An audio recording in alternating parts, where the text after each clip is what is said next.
welcome back there, onwards and upwards to game 2 here in the PTQ in Liverpool. So we've just done our sideboarding here. What's the kind of strategy we're going to be seeing from Neil and Alessandro after boarding? Neil's going to have a couple of cards like Suppression Field and maybe a little bit of extra removal for Alessandro's cards for the most part. He's going to want to be able to deal with his plating if he potentially can. Alessandro is going to have, I mean, he's got a few cards for Neil actually. He's got a Ray of Revelation in his sideboard. We're going to see a Dryad Arbor here, yeah, looks like it. What does that card do, says Alessandro. And they've both got access to Dismember as well in their sideboard. I don't think we'll see that from Alessandro really, because Neil's deck has all the hexproof monsters in it, so point removal isn't really the best way to attack it. A couple of Thoughtseize maybe. Yeah, the only decision that he might have to make is whether he swaps out his Master of Ethereans for his ex-champions, seeing if he can gum up the ground a little bit. Yeah, one thing we often talk about is how in Magic, no matter how much you like to think otherwise, there is always a control deck and there's always the aggro deck. And in this case, Alessandro's playing the control deck because Neil Rigby's deck is just faster. Yeah, the fact is the way the decks are built as well. It's like Alessandro has Whip Flare in his deck and has more general answers than Neil bringing does. Thoughtseize in, and if he does swap those creatures out, you know, they're cards that allow you to punch through. Yeah, he's hoping to create overwhelming numbers rather than overwhelming force. Yeah. And Neil's going to path to exile the Mem Knight immediately. Response to the Mox? Yes, so that the Mox is no longer active on Alessandro's turn. He can activate it, but he has to turn the Blinkmoth Nexus on in order to do it. So he's just basically turning one colourless mana into one colourful mana by doing that. Yeah, I think Neil's basically trying to stop Alessandro having access to 3 mana on turn 2. But he gets his 1 island out of his deck. Yep, it's always an advantage in a format with Path to Exile in it to have at least some basics in your deck, if your deck can possibly support it. Alessandro Whip Flares away the Dryad Arbor. Yep. And Neil doesn't have a follow-up, and that's one of the problems with decks like the Aura deck or the Infect deck especially, that they are very light on creatures and threats, or at least lighter than your standard. Well, they're very light deck. on, you know, drawing into their answers. I mean, that's the big thing. Yeah. He only has the lands he can cycle. And Cranial Plating, and it's going on to the Blinkmoth Nexus.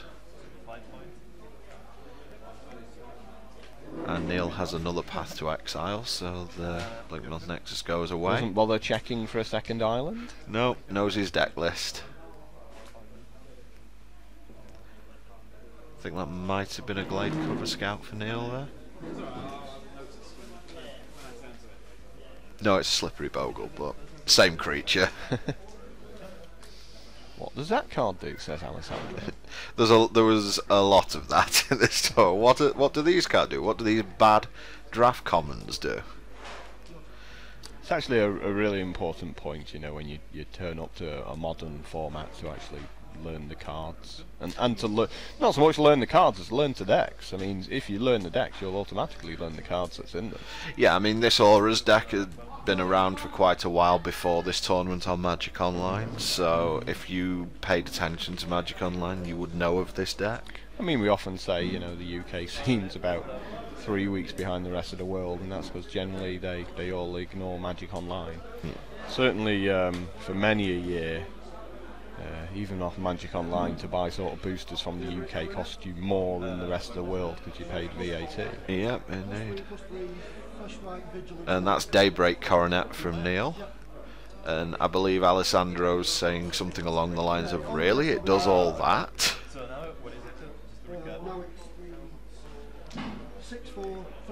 So Neil currently with a 6/4 hexproof trample lifelink guy. It's also a nice card because it sneaks around stuff like Spellskite. Yeah, it does indeed. Assuming you haven't been stupid enough to play another aura with a spell skies out on the other side first. Although in theory, you can still target the Daybreak Coronet with Spellskite, so your opponent can go target your Coronet with my Spellskite. By all means lose 2 life, it still does nothing.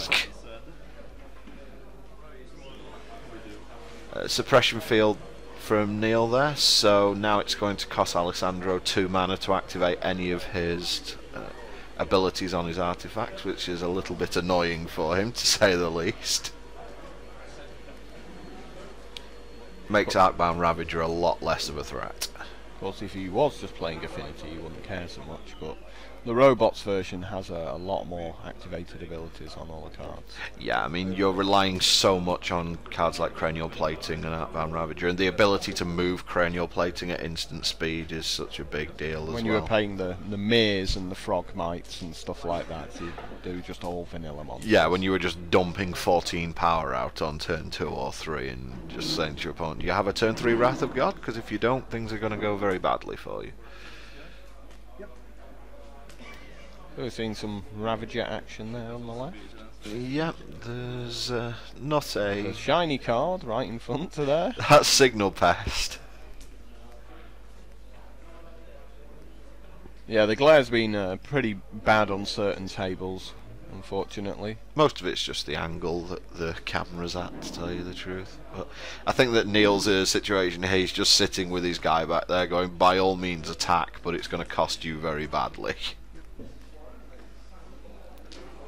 Okay, Alessandro using the fairly well-known Mocked Opal trick of tapping it for mana and letting the Arcbound Ravager eat it, so we can name it, so we can make another one. One thing Suppression Field does do, which is extremely useful against decks that aren't Affinity as well, is that it causes all your fetch lands to have an activated cost as well. So it can really slow down a lot of the more aggressive decks in the early game. It's important to remember all the cheeky tricks out there in the modern format for people who like their fetch lands, because people do love their fetch lands right now. Oh yeah. We've got the pod decks, haven't we? Yeah, pod decks, the zoo decks, which run 12 or so. All the Boros aggro decks style, reliant on landfall, those sort of decks have an awful lot of lands in them as well. So we have that, I forget the name, the white flash flying bird. Yeah, Avon Mind Sensei. Yeah, that's such a beating. And Neil has top decked another Daybreak Coronet there, so that Slippery Bogle is now into enormous range here. Of course, the problem with the Auras deck was that there was one card that really crippled this. But hey, looks like we're done. Alessandro's had enough, so we're one game all. Come on, Rigby, I'm hungry. Yep.